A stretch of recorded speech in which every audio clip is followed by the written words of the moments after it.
sommes honorés et heureux d'être dans cette belle ville de Waiguya, dans le nord. En fait, en réalité, c'est le choix de la résistance, le choix de la raison de vivre, le choix de la détermination qui nous amène à célébrer donc l'ouverture de ces examens session 2022 dans cette ville de Waiguya. C'est vraiment une ville, comme vous l'avez dit, qui a été beaucoup impactée par l'insécurité, mais c'est également une ville qui est beaucoup impactée par la résistance, par la grandeur et par l'espoir en fait d'un lendemain meilleur pour le Burkina Faso.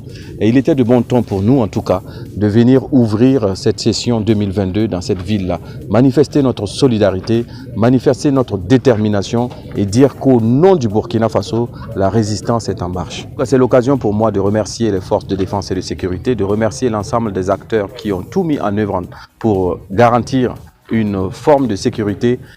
Comme on le dit souvent, l'action humaine peut être déterminante, mais il reste encore peut-être à être beaucoup plus vigilant. Et la question de la sécurité n'appartient pas qu'aux forces de défense et de sécurité, ça appartient à l'ensemble des Burkinabés. Dans d'autres localités, des parents d'élèves se sont mobilisés, des citoyens ordinaires se sont mobilisés pour faire de la veille, pour faire de la surveillance, afin que rien n'arrive à nos enfants pendant cette session 2022. Sur la région du Nord, vous avez 16 165 candidats cette année, contre à peu près 20 000 et quelques candidats l'année dernière. Donc une baisse drastique du nombre d'élèves candidats, avec une présence féminine encore beaucoup plus élevée que la présence masculine sur les examens du BPC, à peu près 57% de filles.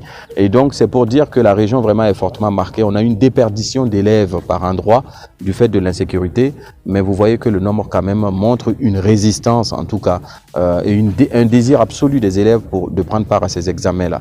Maintenant, est-ce qu'on peut garantir que tous les élèves vont pouvoir prendre part à ces examens? En tout cas, tout a été mis en œuvre pour que l'ensemble des élèves en classe d'examen, impactés par l'insécurité ou non, puissent s'enrôler, puissent s'enregistrer et puissent prendre part à ces examens-là. Il n'y a pas un mot plus fort que celui de la résistance, tout simplement. Ces élèves-là qui sont dans ces salles d'examen-là aujourd'hui sont pour moi le plus beau des mots du Burkina Faso. Oui, c'est un beau mot. C'est pour dire qu'ils sont là présents, dignes, le torse bombé et fiers de participer à ces examens-là. C'est une fierté pour nous et c'est une leçon de vie pour les adultes que nous sommes.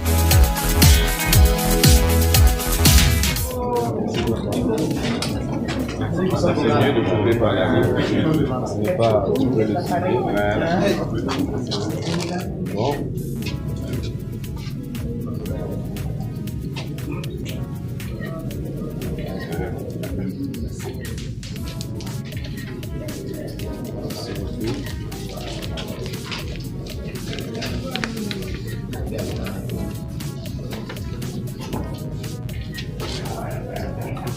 Ok.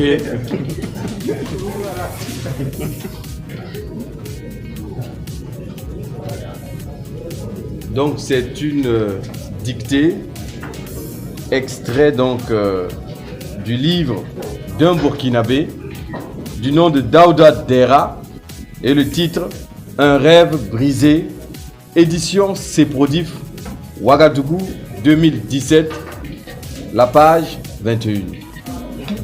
On applaudit.